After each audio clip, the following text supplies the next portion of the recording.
मनुष्य हमेशा से मानसिक और शारीरिक उलझनों से घिरा रहता है। ऐसे में मनुष्य ने आध्यात्म को भी उलझा हुआ विषय बना दिया है। कारण स्पष्ट है कि जिस आध्यात्म से उलझने दूर होती है, उसी आध्यात्म की व्यापकता से मानव ने किनारा करके सांकेतिक छवि और प्रतीकों में खुद को उलझा दिया है।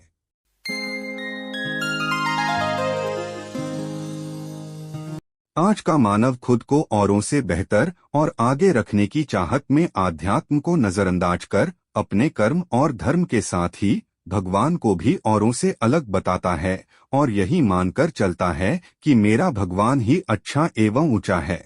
यहाँ एक सवाल खड़ा होता है कि क्या हर मानव का भगवान जुदा जुदा हो सकता है? क्या किसी एक इंसान का भगवान अच्छा एवं ऊंचा और दूसरे इंसान का भगवान बुरा या छोटा हो सकता है? इस संदर्भ में भगवान कह रहे हैं कि एकोहम विप्राह बहुधा वदंती, अर्थात मैं केवल एक हूँ, पर लोग अपनी श्रद्धानुसार अलग अलग नामों और रूपों से मुझे पुकारते हैं और वैसी ही आराधना करते हैं। ऐसे ही एक बार किसी ने मुझसे सवाल कर दिया कि आप कौन से भगवान को मानते हो? मैंने कहा, भाई साहब जी, आपका सवाल ही गलत है।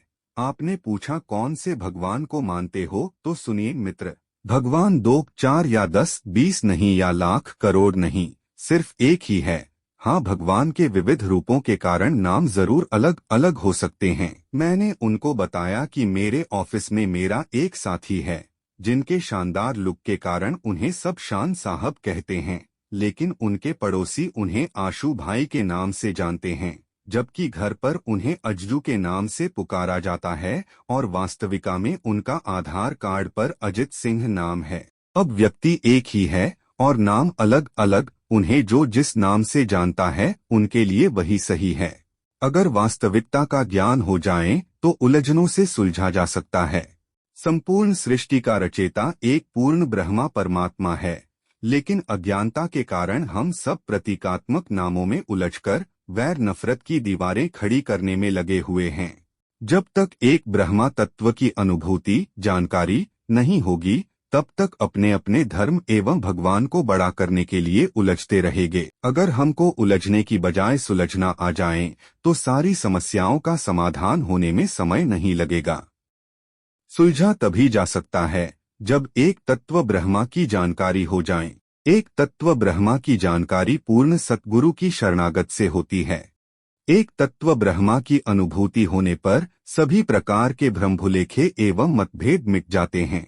अगर हम अपने मतानुसार भगवान की प्रतीक प्रतिमा के समक्ष बैठकर पूजा अर्चना करते हैं, मूर्ति को भगवान का प्रतीक मानकर नमस्कार, प्रार्थना, भक्ति करते हैं, तो बहुत अच्छी बात है। कम से कम आध्यात्मिकता की पहली क्लास में तो हैं, मन में भक्ति भाव तो है। लेकिन कब तक पहली क्लास में यह सब करते हुए उलझते रहेंगे? पहले हम अपने इष्ट को पहचानें, देखें, अनुभूति करें, फिर भक्ति करें, तो हम कभी उलझन में नहीं पड़ेंगे, बल्कि सुलझकर मानव जीवन को सफल कर सकते हैं। घर परिवार में, समाज समुदाय में, देश विदेशों में प्यार, प्रीत, नम्रता, सद्भावना, वसुधैव कुटुंबकम की भावना, भाईचारे की भावना एवं समदृष्टि के भाव स्थापित किए जा सकते हैं।